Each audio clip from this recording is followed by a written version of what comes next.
Good evening friends, मैं स्मिता पटेल आप सभी का एम्बिशन क्लासेज पर हार्दिक स्वागत करती हूँ। आज का हमारा टॉपिक रहेगा क्रिया। क्रिया हम लोगों ने बहुत बार पढ़ी हो, शायद क्लास 6 या 7 से क्रिया स्टार्ट भी हो जाती है। तो क्रिया सबको पता है, किसी काम का करना या होना पाया जाए उसे क्रिया कहते हैं। क्रिया हम लोगों ने बहुत बार पढ़ी भी है, शुरुआत से पढ़ते भी आ रहे हैं। तो क्रिया पढ़ी तो है, लेकिन क्या है इसके क्वेश्चन। अब हमारी वही क्रिया थोड़ा डिटेल में आ चुकी है, तो वो क्रिया हमारी बिल्कुल भी ना छूटे। क्रिया का कोई भी ऑप्शन, किसी भी एग्जाम की आप लोग तैयारी कर रहे हैं और क्रिया का एक भी ऑप्शन ना गलत हो, और हर एक आपको डिटेल चाहिए हो। अगर कोई भी बच्चा किसी सब्जेक्ट की तैयारी कर रहा है, कब फॉर्म निकलेगा, क्या हो रहा है, तो हर एक चीज़ की न्यूज में जो अपडेट हो रही है वो हर मैं आपको डेली का डेली प्रोवाइड कराती हूँ। जैसे देखिए, 27वां राज्य स्तरीय भामाशाह सम्मान समारोह 2023, यह हमारा 27वां राज्य स्तरीय भामाशाह सम्मान समारोह 2023 आयोजन इसका 11 अगस्त 2023 को होगा। स्थान इसका बिड़ला सभागार जयपुर में। इस समारोह में प्रदेश भर से भामाशाहों को सम्मानित किया गया। सम्मान समारोह में 34 भामाशाह शिक्षा विभूषण, 108 शिक्षा भूषण एवं 78 प्रेरक सम्मानित किए गए हैं। ये देखिए, सेकेंड है हमारा, ग्राफ ने कहा उनका शुक्रिया जिन्होंने मुझ पर भरोसा नहीं किया है। यानी ग्राफ ने कहा है उनका शुक्रिया है जिनको मुझ पर भरोसा ही नहीं था। ये यूएस ओपन 2023 महिला सिंगल्स विजेता कोको गॉफ, अमेरिका उप विजेता आर्यना सबलेका हैं। एसबीआई में पीओ के 2000 पदों पर निकली वैकेंसी।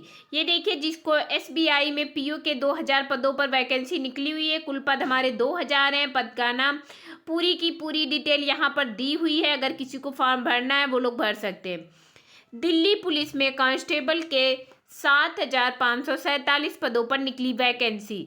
ये देखिए, कुल पद कितने हैं, पद का नाम क्या है, तारीख क्या है, सिलेक्शन कब होगा, सैलरी कितनी है, फॉर्म भरें कौन सी, यानी हर एक डिटेल मैंने दे रखी है। बस आप लोग एडमिशन क्लासेज के साथ में अगर जुड़े हुए हैं तो आपको डेली की डेली न्यू अपडेट के साथ में क्लास को स्टार्ट करते हैं। लखनऊ यूनिवर्सिटी में फैकल्टी के 145 पदों पर भर्ती।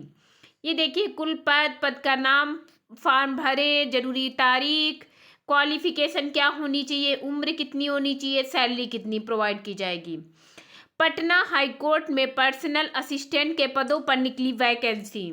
ये देखिए, यहाँ पर पद, क्वालिफिकेशन, उम्र, फॉर्म, सैलरी सब कुछ दिया हुआ है। पूरी डिटेल में एक एक डिटेल हम आप लोगों को दे रहे हैं। यूपी ट्रिपल एससी में 3831 पदों के लिए आज से आवेदन स्टार्ट हो चुके हैं। जिसको भरना है वो लोग भर सकते हैं। इसकी क्वालिफिकेशन क्या है, उम्र, सैलरी सब कुछ दिया हुआ है।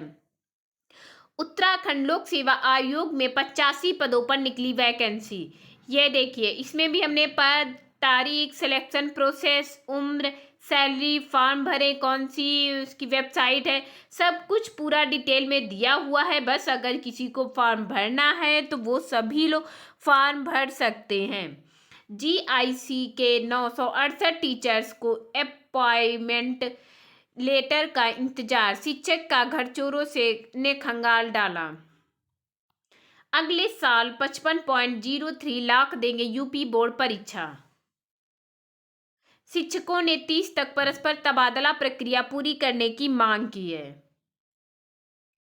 कस्तूरबा विद्यालय की छत से कूदकर लड़की फरार। शिक्षकों ने 30 तक परस्पर तबादला प्रक्रिया पूरी करने की मांग की है।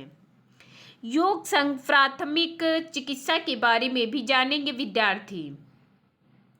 शिक्षक भर्ती के अभ्यर्थियों ने हवन पूजन कर मांगी नियुक्ति। मूवी में बीएड काउंसलिंग शुरू, पहुंचे 200 अभ्यर्थी। प्राथमिक विद्यालयों में एलटी ग्रेड और प्रवक्ता के खाली पदों पर प्रतीक्षा सूची से मिलेगा अवसर। 69,000 शिक्षक भर्ती, एक अंक विवाद मामले में अफसर पेश। लखनऊ समेत 7 जिलों में इंजीनियरिंग कॉलेज खोलने का प्रस्ताव। एकेटीयू से समृद्ध कॉलेजों में 25% ईडब्ल्यूएस सीटें बढ़ेंगी। अब यहाँ से हमारा स्टार्ट होता है, यानी NARCET एक नई अहर्ता परीक्षा केंद्र सरकार की भर्तियों के लिए 2024 से शुरू हो सकती है, जो SSC, RRB, IBPS की वैकेंसी को कवर करेगी। यानी BPSC ब्रेकिंग न्यूज, BPSC प्राथमिक शिक्षक भर्ती का परिणाम 22 से 25 सितंबर के बीच होगा जारी, लेकिन सिर्फ DLED अभ्यर्थियों का ही परिणाम जारी होगा। BEd का रिजल्ट रोक दिया जाएगा। यह हमारी एक ब्रेकिंग न्यूज है। BPSC 9 से 12 का परिणाम 18 से 20 सितंबर के मध्य जारी होगा। अब यहाँ से हमारा क्रिया का टॉपिक जो हमारा है, क्रिया वह स्टार्ट होता है। क्रिया बहुत ही इंपॉर्टेंट, और यहाँ से हमारे 2 या 3 क्वेश्चन 1, 2, 3 में से एक कुछ जरूर पूछे जाते हैं। क्रिया विकारी शब्द है जिसका रूप लिंग, वचन और पुरुष के अनुसार बदलता रहता है। यानी क्रिया एक विकारी शब्द है जिसका रूप है जो लिंग, वचन और पुरुष के अनुसार क्या है, बदलता रहता है। जिस अकॉर्डिंग उसका जैसे ही करता होगा उसके अनुसार लिंग, वचन, क्रिया बदलती रहती है हमारी। क्रिया का मूल रूप धातु है, अर्थात धातु से ही क्रिया का निर्माण होता है। धातु प्लस ना बराबर बनाए मिलके क्रिया। इसके भेद हमारे होते हैं 2 भेद 2 आधारों पर किए जाते। पहले एक रचना व कर्म के आधार पर। रचना व कर्म के आधार पर क्रिया को 2 भागों में बांटा गया, एक सकर्मक क्रिया और एक अकर्मक क्रिया। यानी अकर्मक क्रिया और सकर्मक क्रिया। कर्म का प्रयोग नहीं होता है उसे अकर्मक क्रिया कहते हैं, जैसे मोहन सोता है। अकर्मक क्रिया हमारी जैसे चलना, फिरना, दौड़ना, भागना, हंसना, रोना, आना, जाना, उठना, बैठना, रेंगना, तैरना, ये सभी की सभी हमारी अकर्मक क्रिया होती हैं। सकर्मक क्रिया हमारी जिसमें कर्म का प्रयोग होता है उसे सकर्मक क्रिया कहते हैं, जैसे खाना पीना, लेना देना, पढ़ना लिखना, देखना बोलना, धोना सोना, ऐसी क्रियाएं हमारी सकर्मक होती हैं। जैसे राम आम खाता है, क्या खाता है, एक और है ट्रिक पहचानने की। सकर्मक और अकर्मक क्रिया का अंतर समझने के लिए वाक्य में आई क्रिया, यानी वाक्य में आई क्रिया से क्या प्रश्न कीजिए।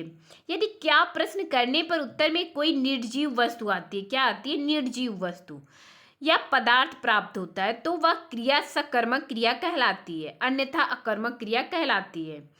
जैसे चिड़िया आकाश में उड़ रही है, क्या है, चिड़िया आकाश में उड़ रही है, इसमें हमारा कर्म नहीं है तो यह क्या हो गया, अकर्मक क्रिया।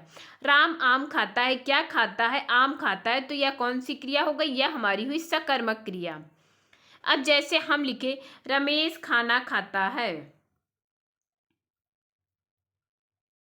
खाना खाता है, तो क्या खाता है, खाना खाता है। खाना हमारा निर्जीव हो गया, कौन सी हो गई क्रिया, सकर्मक क्रिया। अंजू चित्र बना रही है, क्या बना रही है, चित्र बना रही है, तो सकर्मक क्रिया। हरीश गीत गा रहा है, क्या गा रहा है, गीत गा रहा है, तो कौन सी क्रिया हो गई, सकर्मक क्रिया। अकर्मक कविता सो रही है, क्या सो रही है, कुछ नहीं सो रही, कविता सजीव है। दिनेश आ रहा है, क्या आ रहा है, दिनेश, दिनेश सजीव हो गया। अनीता हंस रही है, क्या हंस रही है, अनीता हंस रही है, तो क्या हो गया, अकर्मक क्रिया। ऐसे सकर्मक और अकर्मक दोनों क्रियाओं की हम पहचान करेंगे। फिर है हमारी अकर्मक क्रिया के भी भेद होते हैं। तो स्थित्यर्थक पूर्ण यानी अकर्मक क्रिया या कर्ता की अवस्था एवं दशा का बोध कराती है, इनमें कर्म की आवश्यकता नहीं पड़ती, यानी अकर्मक क्रिया में कर्म की आवश्यकता नहीं पड़ती है। जैसे हंसना, रोना, बच्चा सो रहा है, सोने की दशा है, यानी अवस्था बता रहा है। सुरेश हंस रहा है, हंसने की दशा है, तो यह हो गया स्थित्यर्थक पूर्ण अकर्मक क्रिया, जिसमें दशा का बोध कराएगा, वह हमारा हो गया स्थित्यर्थक पूर्ण अकर्मक क्रिया। दूसरी है गत्यर्थक पूर्ण क्रिया। क्रिया में कर्ता गतिशील रहता है, यानी क्रिया में कर्ता क्या है, गतिशील रहता है, इसमें भी कर्म की आवश्यकता नहीं पड़ती है। अकर्मक में किसी में भी कर्म की आवश्यकता नहीं पड़ेगी, जैसे उड़ना, घूमना, तैरना, आना जाना, दौड़ना आदि। मोहन जा रहा है, मोहन क्या है, गतिशील है। सुहन रेलगाड़ी से दिल्ली जा रहा है, तो रेलगाड़ी क्या है, गतिशील है। पक्षी आकाश में उड़ रहा है, क्या है, गतिशील है पक्षी। मोहन बाग में घूम रहा है, तो मोहन क्या है, गतिशील है। गतिशील अवस्था का पता चलता है तो गत्यर्थक पूर्ण अकर्मक क्रिया हो जाती है।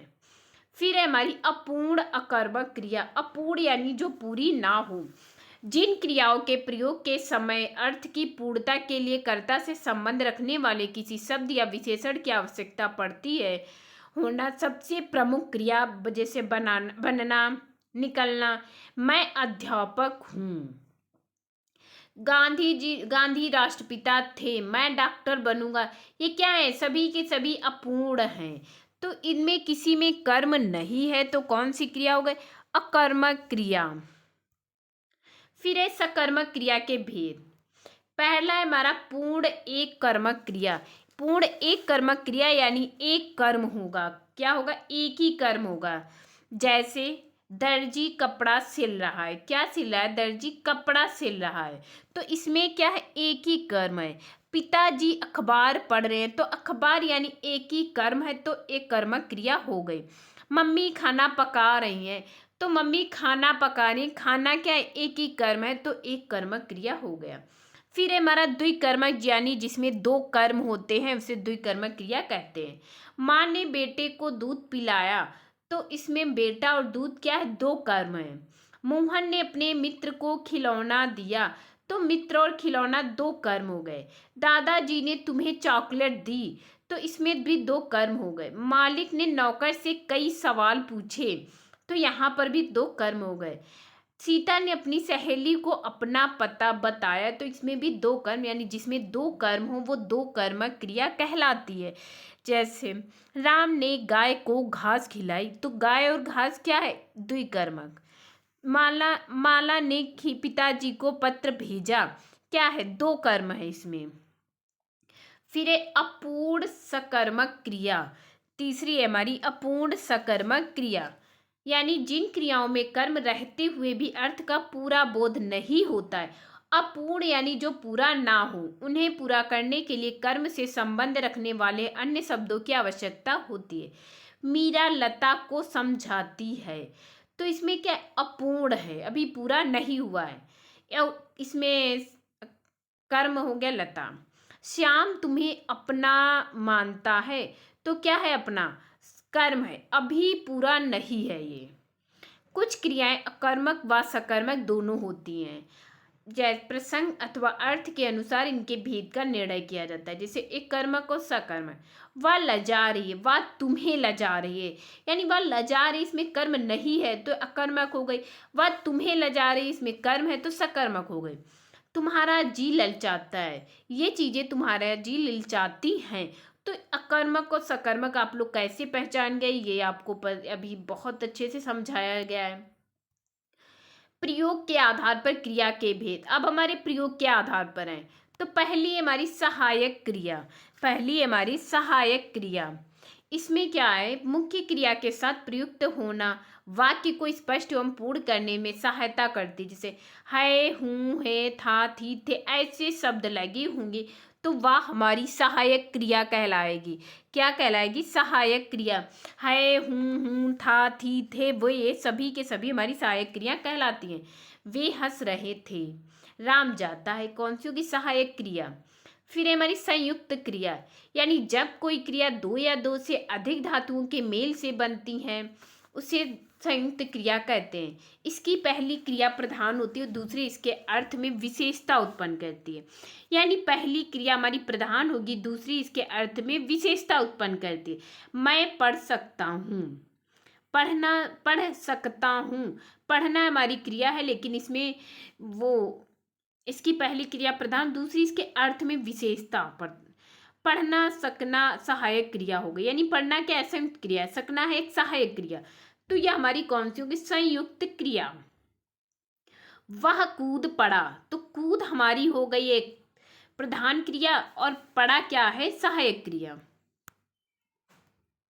फिर वह दिन भर खेलती कूदती रहती है, तो खेलती कूदती या ये हमारी हो गई संयुक्त क्रिया, और रहती है या हो गई सहायक क्रिया। ये संयुक्त क्रिया हमेशा पास पास होंगी। अब त्याग पत्र दे ही डालो, एक भी संयुक्त क्रिया नहीं है इसमें, यानी अब त्याग पत्र दे ही डालो, तो इसमें संयुक्त क्रिया हमारी नहीं है। रूप के आधार पर संयुक्त क्रिया के भेद 8 होते हैं। अर्थ के आधार पर संयुक्त क्रिया के भेद 11 होते हैं। संयुक्त क्रिया के भेद 11 यानी पूर्वकालिक क्रिया। अब ये हमारी तीसरी आ गई पूर्वकालिक क्रिया। जब कर्ता एक क्रिया को समाप्त कर दूसरी क्रिया करना प्रारंभ करता है तब वह हम पहली क्रिया को पूर्वकालिक क्रिया कहते हैं। यानी जब एक क्रिया समाप्त हो गई उसके बाद में जब दूसरी शुरू होगी तो वह कौन सी होगी? पूर्वकालिक क्रिया। जैसे धोबी कपड़े धोकर सुखा रहा है, पहले कपड़े धोएगा फिर उसके बाद सुखाएगा, तो हो गई पूर्वकालिक क्रिया। मनीष बैठ कर पढ़ रहा है, पहले बैठेगा उसके बाद पढ़ेगा, तो पूर्वकालिक क्रिया हो गई। फिर है नाम बोध क्रिया धातु। अब है नाम बोध क्रिया धातु, यानी संज्ञा या सर्वनाम, संज्ञा तथा विशेषण को नाम धातु के नाम से जाना जाता है।